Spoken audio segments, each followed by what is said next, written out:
Imagine que você está no cockpit de um avião comercial, a 10 quilômetros de altitude, cruzando o Oceano Pacífico. O piloto anuncia: Estaremos em Sydney voando a 480 nós. Ou talvez você esteja no convés de um transatlântico, com o mar infinitamente azul se estendendo até o horizonte, e o capitão informa: Navegamos a 22 nós. Mas por que nós? Por que não quilômetros por hora, como no seu carro?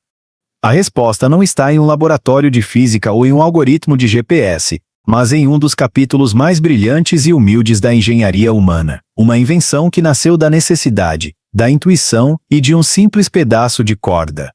Cada vez que esse número é dito, ele carrega séculos de história nas veias da navegação. É uma linguagem universal que transcende fronteiras e tecnologias. Um legado que se mantém vivo, mesmo nas cabines mais modernas dos aviões de hoje. No século XV, quando os navegadores portugueses e espanhóis começaram a usar além das costas conhecidas, um problema urgente surgia. Como medir a velocidade de um navio em mar aberto?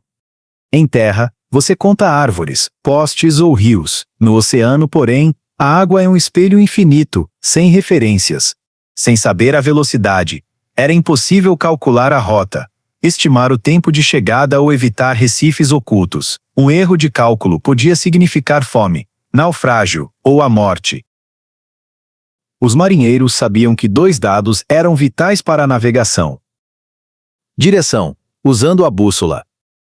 Distância percorrida, que depende da velocidade. Mas como medir a segunda variável sem relógios precisos ou máquinas? A resposta veio da engenhosidade pura. Era uma época em que cada milímetro de avanço significava a diferença entre a descoberta e o desespero. Os mapas eram rascunhos frágeis, e a confiança era construída sobre areia movediça. A ausência de tecnologia tornava cada decisão uma aposta contra o destino. Antes dos odômetros digitais, dos sensores de pressão ou do GPS, os navegadores criaram um instrumento que parece mágica em sua simplicidade: a barquinha ou log marítimo. E como funcionava? Era um teatro de 3 atos. O flutuador. Um pedaço de madeira lascado, em forma de quarto de círculo, chamado flutuador ou barquinha. Quando jogado na água, ele permanecia quase imóvel. O mar o impedia de ser arrastado pela correnteza do navio. A corda com nós. Uma corda resistente, com nós perfeitamente espaçados. Cada nó não era aleatório. A distância entre eles era calculada com precisão cirúrgica, exatamente 14,4 metros ou 47 pés e 3 polegadas, na medida da época. O medidor de tempo. Uma ampulheta, relógio de areia, com um tempo padrão de 28 segundos. Sim, apenas 28 segundos. Mas esse número não era arbitrário. Cada elemento trabalhava em harmonia, como engrenagens de um relógio ancestral. Não havia espaço para erro, pois o mar não perdoava imprecisões. Era uma sinfonia de observação e cálculo que desafiava todas as probabilidades. Quando o capitão ordenava medir a velocidade, 2 marinheiros entravam em ação. O primeiro jogava o flutuador na água e soltava a corda, que começava a desenrolar do carretel. O segundo virava a ampulheta imediatamente. Enquanto a areia corria pelos 28 segundos, o primeiro marinheiro contava quantos nós passavam por seus dedos. Eis a genialidade: se ele contava 10 nós, significava que o navio avançava 10 milhas náuticas por hora. Mas por quê? Porque os 14,4 metros entre cada nó correspondiam exatamente à distância que um navio percorreria em 28 segundos. Em outras palavras, 14,4 metros vezes 10 nós é igual a 144 metros em 28 segundos. Em 1 hora, 3.600 segundos, isso seria 144 vezes 3.600 dividido por 28, que dá aproximadamente 1.852 metros, ou seja, 1 milha náutica. O silêncio entre os marinheiros era quebrado apenas pelo sussurro da areia e do mar. Cada contagem era um pacto com o desconhecido, uma dança entre homem e natureza. Esse ritual transformava a incerteza em números tangíveis, salvando vidas a cada medida. Aqui está o cerne da revolução. A milha náutica não é uma medida qualquer. Enquanto o quilômetro é um padrão terrestre arbitrário, a milha náutica está ligada à geometria da Terra. Uma milha náutica, 1 minuto de arco de latitude. Ou seja, se você caminhar uma milha náutica para o norte, sua latitude aumentará exatamente 1 minuto, uns 60 de 1 grau. Isso é crucial.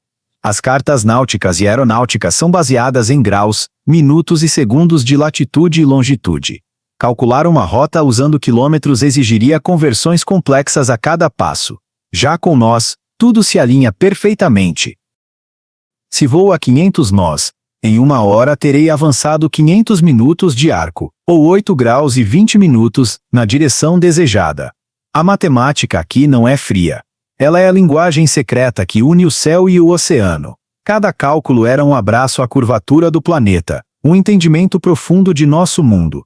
Sem essa conexão geométrica, a navegação seria um caos de erros acumulados. Quando os navios a vapor substituíram os veleiros, e o radar e o GPS chegaram, muitos acharam que o nó desapareceria. Mas ele se tornou ainda mais essencial. Nos séculos 19 e 20, dispositivos mecânicos como o odômetro de hélice automatizaram a medição, mas o resultado continuava em nós. Na aviação, desde os primeiros voos de Santos Dumont até os jatos de hoje, os pilotos nunca usaram quilômetros por hora. Por quê? Porque um avião voa sobre a mesma grade geográfica que um navio. A altitude, a rota e o cálculo de combustível dependem da relação direta entre nós e milhas náuticas. Um dado impressionante. Um avião comercial que cruza o Atlântico a 900 km por hora está, na verdade, a 483 nós. Se usasse quilômetros, cada cálculo de rota exigiria ajustes constantes devido à curvatura terrestre. Com nós, tudo é direto, preciso e universal. A persistência dessa unidade é um testemunho da sua perfeição intrínseca. Ela resiste ao tempo porque se encaixa como uma peça de um quebra-cabeça cósmico. Em um mundo de mudanças aceleradas, o nó permanece como um farol de continuidade. Hoje, em um navio de cruzeiro ou em um voo para Tóquio, sensores digitais medem a velocidade com precisão milimétrica. Mas o termo nó ainda ecoa, uma homenagem silenciosa aos marinheiros do século XV, que sem relógios de pulso ou computadores, descobriram que se a simplicidade bem calculada é a maior forma de inteligência. Eis a lição que esse pequeno pedaço de corda nos ensina. As maiores revoluções tecnológicas não nascem de máquinas complexas, mas de ideias que entendem a essência do que é necessário, e o transformam em algo atemporal. Cada vez que pronunciamos nós, estamos dialogando com heróis anônimos do passado. Sua sombra ainda comanda rotas, guiando milhões através dos vastos oceanos e céus. É um lembrete de que a genialidade muitas vezes veste roupas simples e esquecidas. Para concluir, da próxima vez que você ouvir que um voo está a 450 nós, lembre-se. Atrás desse número, há um flutuador de madeira jogado no mar há 500 anos.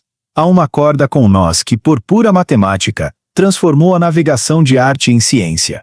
E há uma lição eterna: a engenhosidade humana vence o tempo quando se alia à natureza. Se este vídeo lhe fez ver o mundo com outros olhos, e talvez apreciar ainda mais a próxima viagem de avião ou cruzeiro, deixe um like e se inscreva no canal, e ative o sininho. Juntos, vamos desvendar mais segredos da história que moldam o presente.